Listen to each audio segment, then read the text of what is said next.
Hey YouTube fans, this is BGA. Today I'm going to talk to you about a little project I did last night, and that was swapping my internal hard drive from my early 2011 MacBook Pro to a solid state drive. But you're probably asking yourself, why am I wearing sunglasses?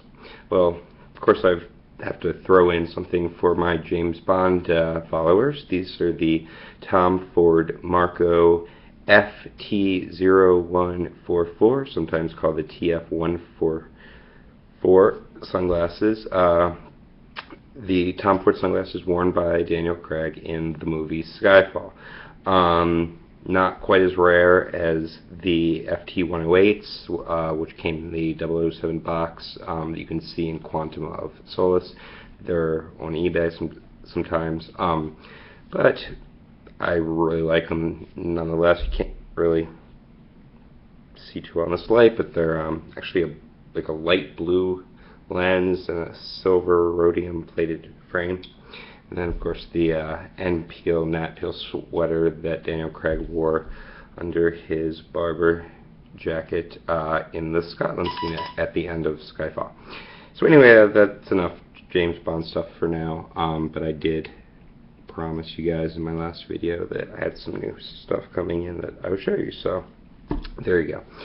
So, before I got into my current field, sort of a hobby that sort of became a semi-profession was photography, and I have tons and tons of raw image files on my Mac, personal images, family images, plus client photos, and basically a lot of stuff to back up, and I've got documents.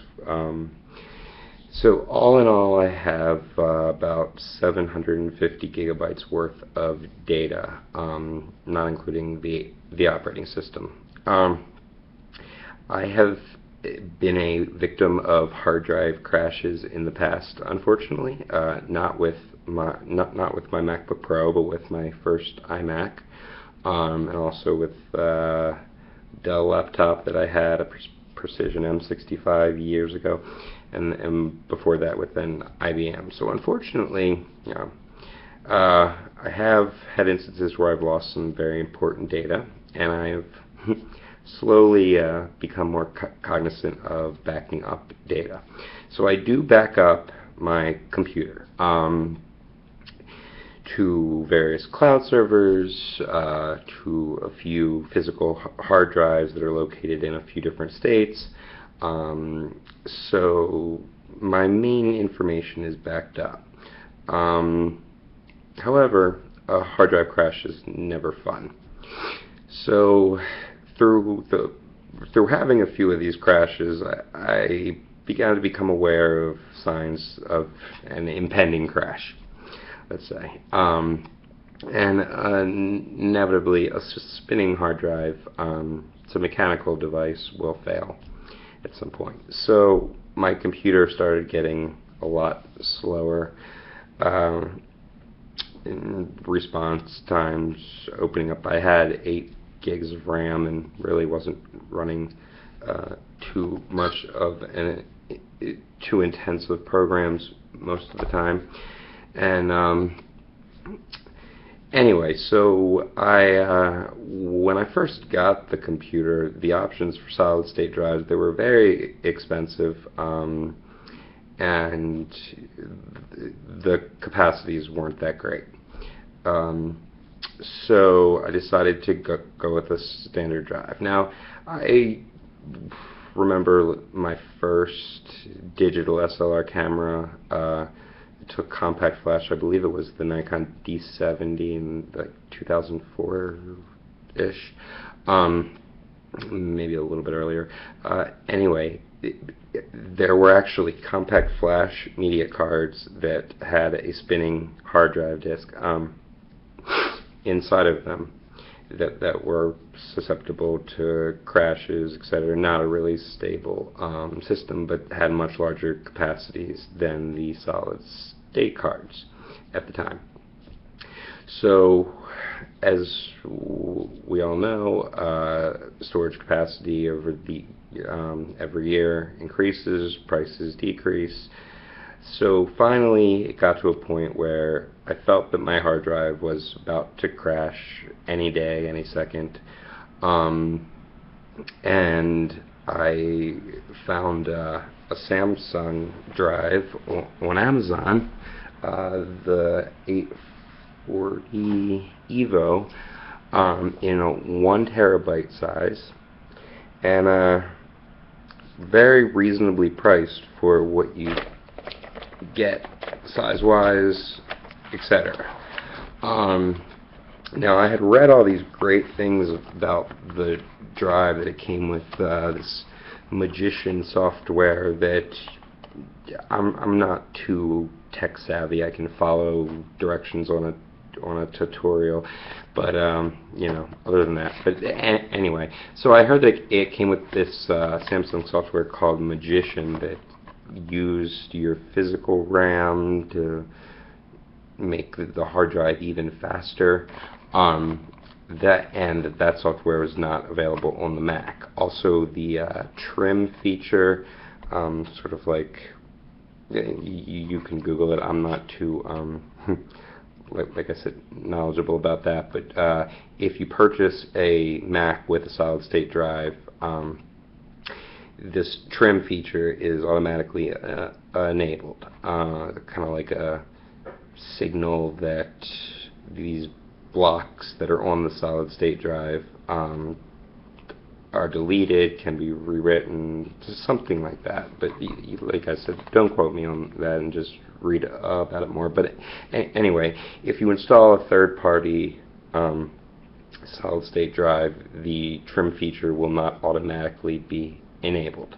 And also, you have to make sure that you go into your settings and make for your power settings, I think it's under like energy saver or something, you set it to never put the hard drives to sleep. So anyway, okay, so I was going to do a video last night. Unfortunately, YouTube had some server issues, so and I was a little bit antsy to do the switch. Here's the box that the Samsung drive came in. Not too much in it. It includes a 7mm thick solid state drive. It's of course a 2.5 inch for laptops. Manual and software installation CD. If you have a Macintosh, none of the software is compatible, so you might as well not even worry about that. A warranty statement summary and an installation guide. This is a SATA 3 drive, so 6 gigabytes per second, but it is backwards compatible with SATA 2, 3 gigs per second. I thought that my early 2011 MacBook Pro was a SATA 2 drive. Apparently, I was wrong. In the main hard drive bay, it is SATA 3 compatible. I verified it under my system information, and yeah, I'm getting SATA 3 speed. So anyway, so it does work. There are people who swap out their optical drives for a secondary drive, and that's a whole nother level. I use my optical drive anyway, so don't need that. So when I bought this kit, for some reason, I think it was somebody else's video on YouTube, said that it came with a USB 3.0 backwards compatible to a 2.0 adapter to do the data transfer itself.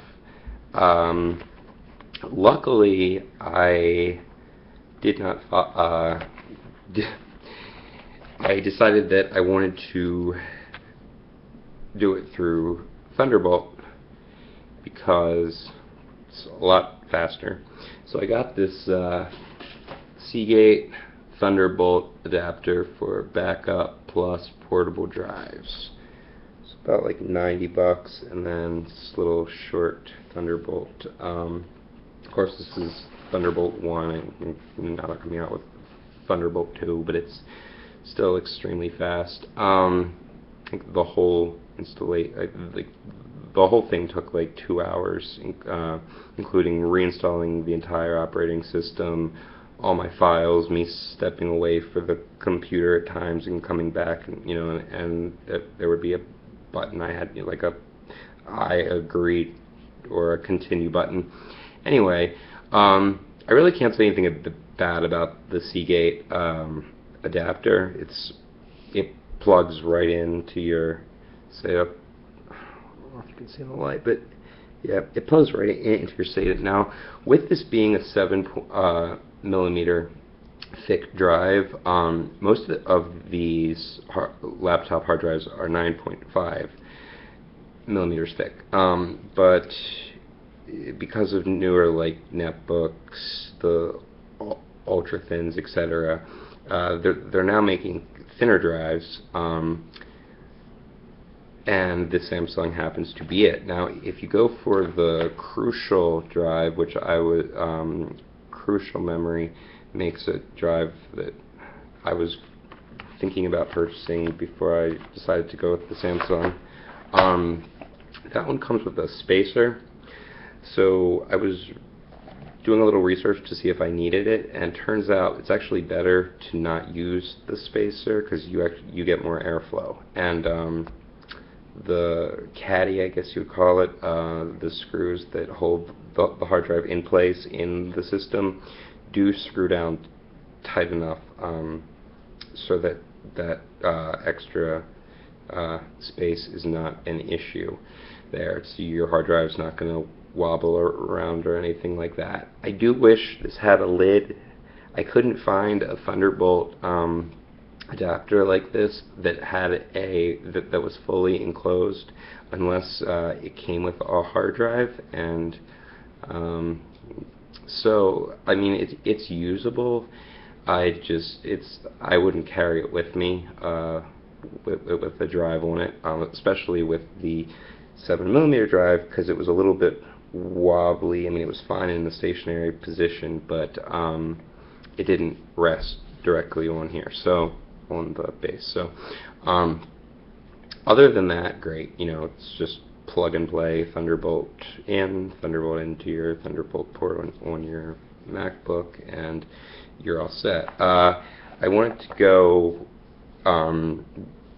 as Mac as possible as far as the actual apps to do the transfer. I know there's a few out there, Carbon Copy Cloner, some other stuff, but Disk Utility honestly has it already there for you. Pretty much all you need to do the transfer. So I don't know about like advanced settings, but for my purposes, everything was pretty much straightforward.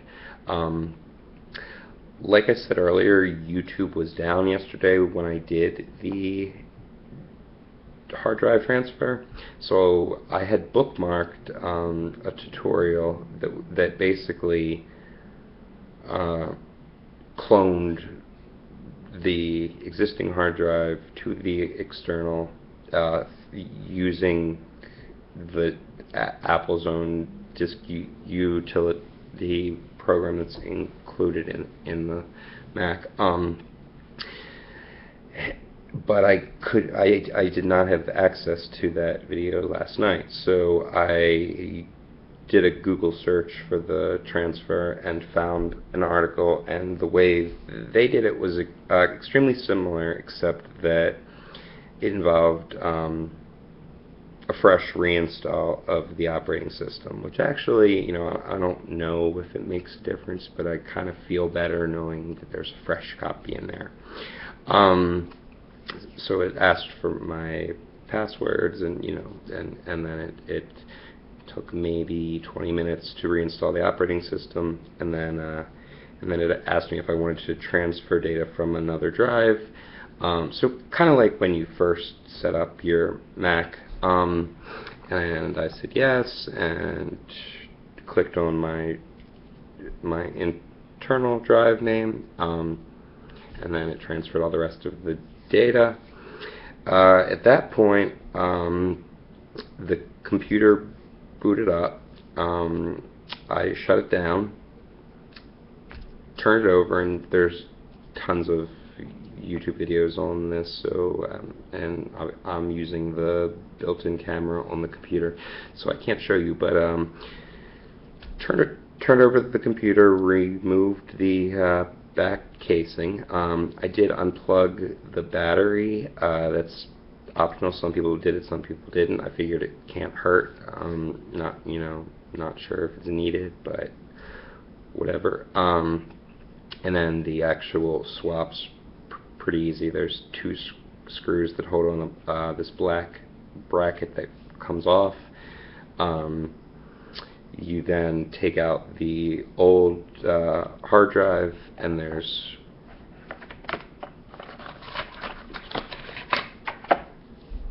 here's the old drive. There's 4 screws, 2 on each side, that you take off. Those are, I believe those were the T6s. Yeah, so you need a T6 screwdriver for those, and you take them from the old drive and put them on the new drive, and you are in business. You just put disconnect the SATA card from the old one, put it on the new one, and it reinstalls. You put the new hard drive in the same way you took the old one out. Reinstall the black bracket with the 2 screws. While I was in there anyway, I figured it would be a good time to do a RAM upgrade. So I got Crucial Memory, and this is a 16 gigabyte kit. So I popped that in. These are my 2 4 gigs. If anybody's interested in these, post a comment, or send me a private message, whatever. Anyway, as far as tools you need, just a really small screwdriver for the bracket in the hard drive. Let's call it a caddy, but it's just a bracket that kind of holds it down. And also to remove the screws on the computer case itself. So I used I have 2 kits here. This is like a little kit, and then I've got like a anti-static wristband that came with some. These are just replacement screws for the bottom. They sometimes fall out, so I got some spares. Anyway, this kit is by Texton. This is like a it's got some of your Torx, some small screwdrivers. Anyway, this is a pretty decent kit. I got that on Amazon. But the one I ended up using was this one, which is by Olympia Tools. It's called iWork. It's called a smartphone repair kit, but it comes with 1 aluminum telescopic precision screwdriver, 1 suction cup. So if you're, say, replacing a damaged iPhone or iPad screen, you can use the suction cup to pull up the screen. It comes with a mini pry bar, a mini puller, a storage box obviously, and 10 precision bits, which is a PH00, PH000, so those are both Phillips head, a 1.2 millimeter straight, like a star-shaped one. I've never seen a couple of these. And then it's got a T4, T5, T6, T8, T10. So yeah, and it is magnetic, so it's kind of helpful when you're dealing with the really tiny screws. So yeah, I really like this kit, and it was a pleasure to use for this project. So that's about it. I mean, packaging wise, the stuff really didn't come with much. You get the disc with the Samsung and the warranty information if you have a PC. With the Seagate adapter, you get this box. And yeah, I was just looking at this photo. It looks like Seagate sells a drive that kind of fits snugly onto it. But so alright, the crucial memory I showed you, tools I showed you.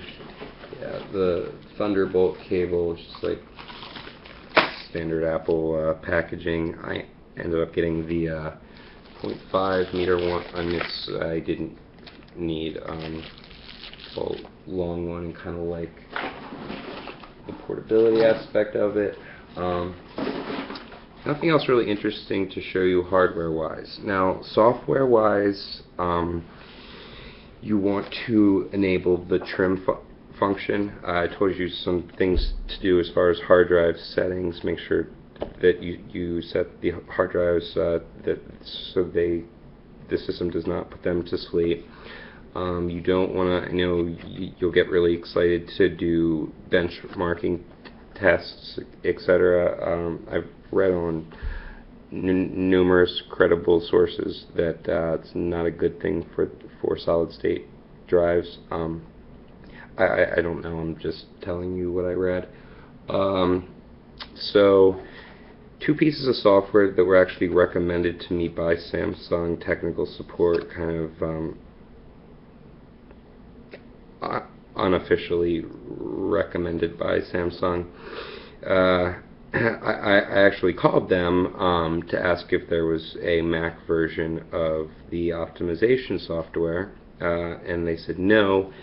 However, they recommended the Trim Enabler, which I ended up, there's a free version and a $10 paid version that gives you, the paid version gives you a little bit more control of the drive and a little bit more information, so I just ended up going with that. The Chameleon SSD Optimizer looks like it does the same thing. If I'm wrong, please post a comment, because I don't know about this stuff. I'm just reading the description of what it did. It just like enables trim, monitors, drive information, etc. So I don't know.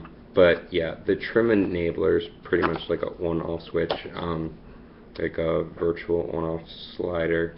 And then when you go into your system information, you can then see that when it says trim, it will say yes. So basically the machine thinks that it's a Apple solid state drive. Now, I have heard that when you do software updates, you have to sometimes re-enable this. I did an update last night that was for like a few bug fixes in, I think, Safari and some more camera raw supports. I checked and trim was still enabled, so I don't know, but it's just something to keep in mind. Okay, now what do I think overall?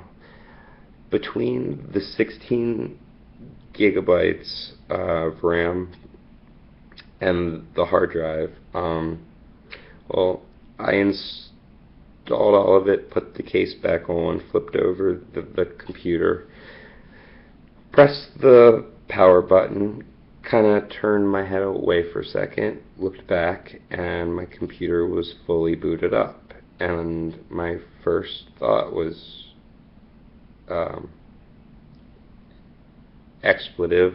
I didn't shut down my computer when I did this. How could I not have done that? And I unplugged the battery. Why? So I realized that that's impossible.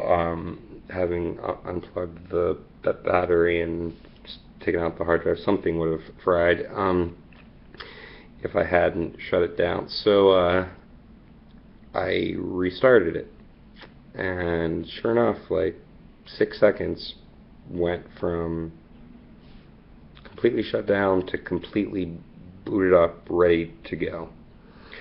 So I was like, oh, this is pretty cool. Now let's try some applications. So I clicked on Photoshop, which was my longest to load software, let's say. Opened pretty much instantly. By the time I looked down and then looked back up at my computer, it was fully loaded, ready to go.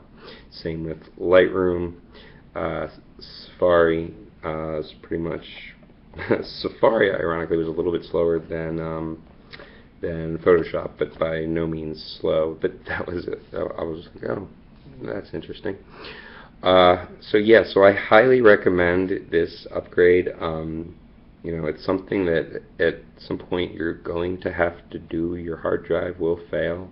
So back up your hard drive, of course, but I think solid state drives, in my opinion, are at the point now where the affordability versus memory capacity and the stability you get with a solid state drive is, I think right now everything, you know, it makes sense to get one. I probably wouldn't get one like from Apple, for example, just like I wouldn't get 16 gigs of RAM from Apple. But you know, I think now it does make sense to go solid state, but of course that's a matter of opinion. So yeah, so that's my experience so far. I will keep you posted. I was on one of the Mac forums asking about the SATA question, because I thought that it was a SATA 2, and it actually turns out to be a SATA 3 connector in the main hard drive bay on the early 2011 MacBook Pro 15-inch. So I was kind of happy to find that out.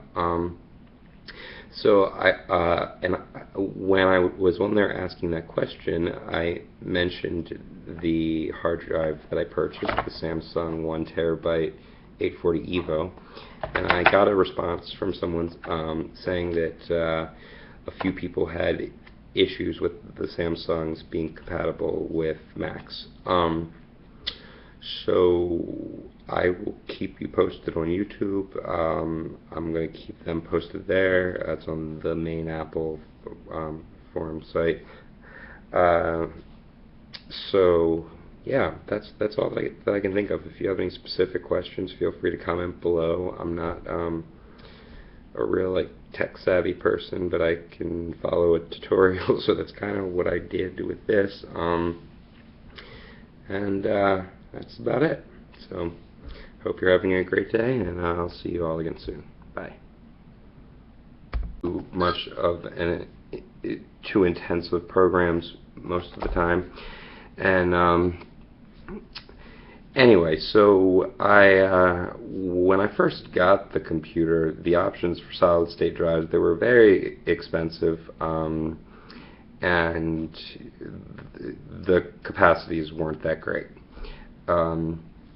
So I decided to go with a standard drive. Now, I remember my first digital SLR camera. It took compact flash. I believe it was the Nikon D70 in like 2004-ish, maybe a little bit earlier. Anyway, there were actually compact flash media cards that had a spinning hard drive disk inside of them that were susceptible to crashes, etc. Not a really stable system. Hey YouTube fans, this is BGA. Today I'm going to talk to you about a little project I did last night, and that was swapping my internal hard drive from my early 2011 MacBook Pro to a solid state drive. But you're probably asking yourself, why am I wearing sunglasses?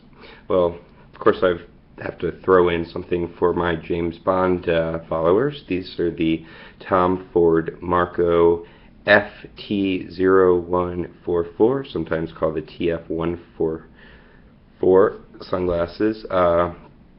The Tom Ford sunglasses worn by Daniel Craig in the movie Skyfall. Not quite as rare as the FT108s, which came in the 007 box that you can see in Quantum of Solace. They're on eBay sometimes. But I personal images, family images, plus client photos, and basically a lot of stuff to back up, and I've got documents. So all in all, I have about 750 gigabytes worth of data, not including the operating system. I have been a victim of hard drive crashes in the past, unfortunately.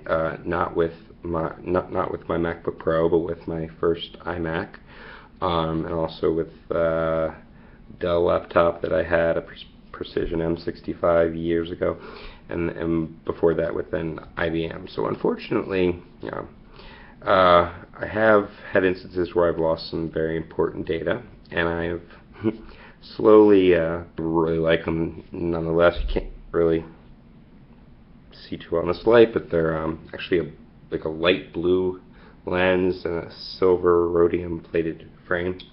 And then of course the Nat Peel sweater that Daniel Craig wore under his barber jacket in the Scotland scene at the end of Skyfall.